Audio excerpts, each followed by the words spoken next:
Hey everyone, welcome back. You're tuning in to another deep dive on The Explainer. Today, we're taking a fascinating chronological journey through pediatric orthopedics. We're going to track the anatomy of a pediatric break right from the very second a child's bone fractures, through the immediate on-the-ground emergency interventions, all the way down to long-term healing and the surprising systemic domino effects that can pop up. If you think a broken bone is just a simple snap, well, get ready because a child's skeletal system is a highly active, totally unique biological landscape. Okay, let's look at our roadmap. We'll be hitting 6 key areas today. Number 1, why kids' bones differ. 2, fracture types and findings. 3, emergency and neurovascular care. 4, compartment syndrome. 5, immobilization and traction. And finally, 6, fracture complications. All right, section 1, why kids' bones differ. The foundation of healing. To truly understand pediatric fractures, we've got to start right at the foundation. You know, a child is definitely not just a miniature adult, and their bones perfectly illustrate this. When a kid breaks a bone, their healing and remodeling process is just incredibly fast. And why is that? It's because pediatric bones are covered in a much thicker periosteum. That's the fibrous membrane covering the bone. It acts like a really rich, nourishing sleeve packed with blood supply and new bone-forming cells. Because of this massive blood supply and that thick periosteum, pediatric fractures heal so much quicker than adult fractures. This is exactly why we so often lean toward non-surgical management, like casting, for kids whenever it's a safe option. Their bodies are literally primed to rebuild. Now, here's the really crucial point. Not all pediatric bone tissue is equal.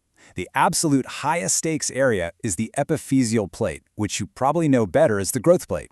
The physis is this area between the epiphysis and the metaphysis that allows for bone expansion. But here's the catch. It's also the weakest part of the bone.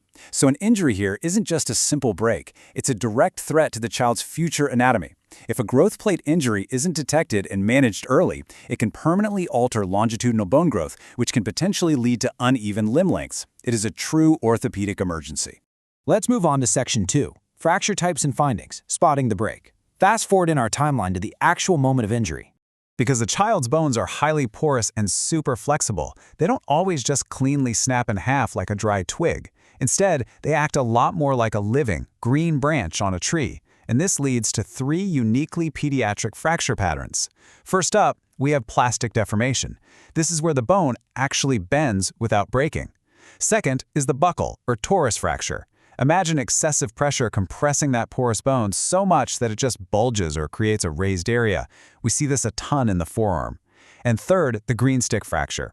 This is where the bone bends and splinters, causing an incomplete break. So, when you're assessing the child, what are the expected clinical findings? Well, you'll see edema and ecchymosis, basically swelling and bruising from the trauma. There's going to be pain, visible deformity, and a decreased use of that limb. You might even hear crepitus, which is this highly distinct kind of awful grating sound caused by bone fragments rubbing together. But pay super close attention to this next point. Fever is absolutely not an expected finding of an uncomplicated fracture. If a child with a suspected fracture shows up with a fever and constant bone pain that gets worse with movement, your clinical radar needs to immediately shift toward an infection, something like osteomyelitis. All right, section 3. Emergency and neurovascular care. The first response. The injury just happened, and we're in that critical window. Emergency care right at the time of injury is all about stabilization and making sure we prevent further tissue damage. First up, obviously, stabilize the area to avoid unnecessary movement. Second, and this detail is vital, you have to splint the joint above and below the injured area. A splint directly over the fracture alone just won't adequately stop the bone ends from shifting around. Once you're stabilized, elevate the affected extremity and apply ice packs to fight the swelling. Just remember, never leave the ice on for more than 20 minutes at a time. Finally, administer those prescribed analgesics to help them manage the trauma. And this brings us to something you'll use constantly, the 6-point neurovascular assessment. Traumatic fractures can injure surrounding tissues, vessels, and nerves, so we've got to be monitoring perfusion and nerve function. First, let's look at sensation and movement. Check for any numbness, and make sure the child can move their distal joints, like their fingers or toes. Then, we check circulation. Verify the skin is warm with normal distal pigmentation, press those nail beds for capillary refill under 3 seconds, and confirm that the distal pulses are palpable, strong, and equal. But here is the real secret to this assessment. You must always compare the injured extremity to the unaffected one. That side-by-side comparison is exactly what reveals any hidden circulatory damage. Section 4. Compartment Syndrome. A medical emergency. Why are we so hyper-focused on those neurochecks? Because we are hunting for our absolute worst-case scenario, compartment syndrome. This is a severe medical emergency.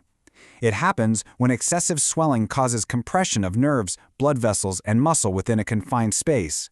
We see this a lot in tibial or forearm fractures, or honestly, from a cast that's just applied way too tight. It causes devastating neuromuscular ischemia. To spot it, we rely on the 5P framework. First, pain. Specifically, pain that is entirely unrelieved by medication or elevation and actually gets worse with passive movement. Next, paresthesia, which is that numbness and tingling. Then pallor, meaning pale, cool skin, followed by paralysis, the inability to move the digits, and finally, pulselessness. Now, you cannot treat all these P's equally. Paresthesia, that tingling and numbness, is an early warning sign of nerve compression.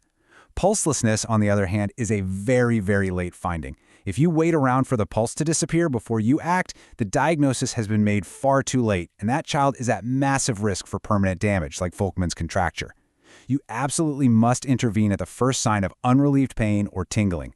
And here is a super counterintuitive clinical rule you have to follow. If you suspect compartment syndrome, you must never elevate the affected extremity. I know, we normally elevate everything to reduce swelling, but in compartment syndrome, elevating the limb actually forces arterial blood to fight gravity just to get into an already highly pressurized swelling compartment. It decreases arterial flow and actively worsens the ischemia. Instead, keep the limb right at heart level, loosen any restrictive dressings immediately, and prepare the child for a fasciotomy, a surgical incision into the fascia to relieve all that pressure.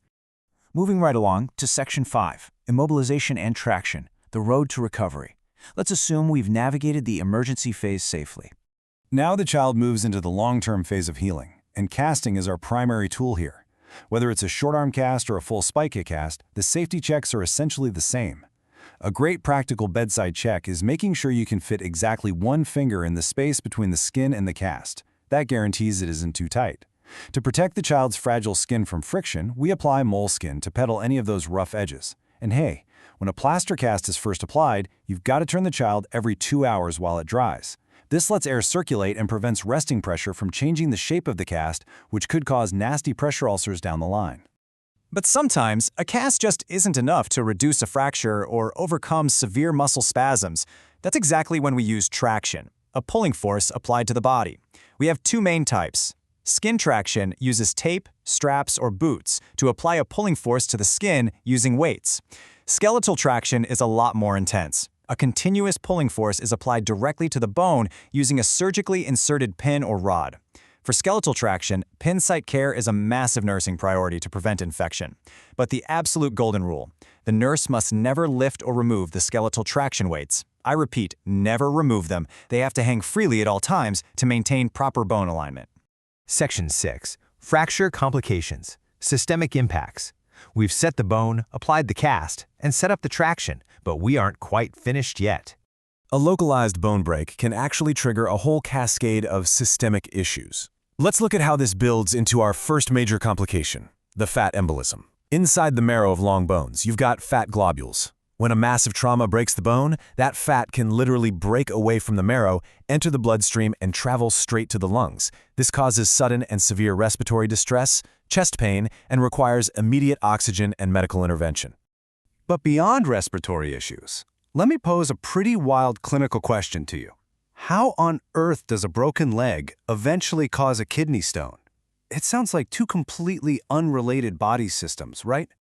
Well, here is the incredible domino effect. When a child has a severe fracture, they're put on prolonged bed rest and are completely non-weight-bearing. Without the daily mechanical stress of walking, the body begins bone demineralization. It actually starts breaking down bone tissue. This process floods the bloodstream with excess calcium. And as that calcium-rich blood passes through the renal system, the kidneys try to filter it out. All that excess calcium binds together in the kidneys, forming renal calculi, or kidney stones. This is exactly why hydration and early, safe mobilization are just so utterly vital for these patients. Which brings us to a final, pretty provocative thought. We know that a child's thick periosteum and rich blood supply make their bones incredibly fast healers and highly adaptable. But we also know that simply keeping them still in a bed can trigger a cascade of systemic failures, from blood clots to kidney stones. So as orthopedic technology keeps advancing, how might we rethink the very concept of immobility to harness the child's natural healing power while preventing these systemic complications entirely? It's a question that could seriously change the future of pediatric care. Thanks for joining me on this explainer today, and as always, keep questioning the science.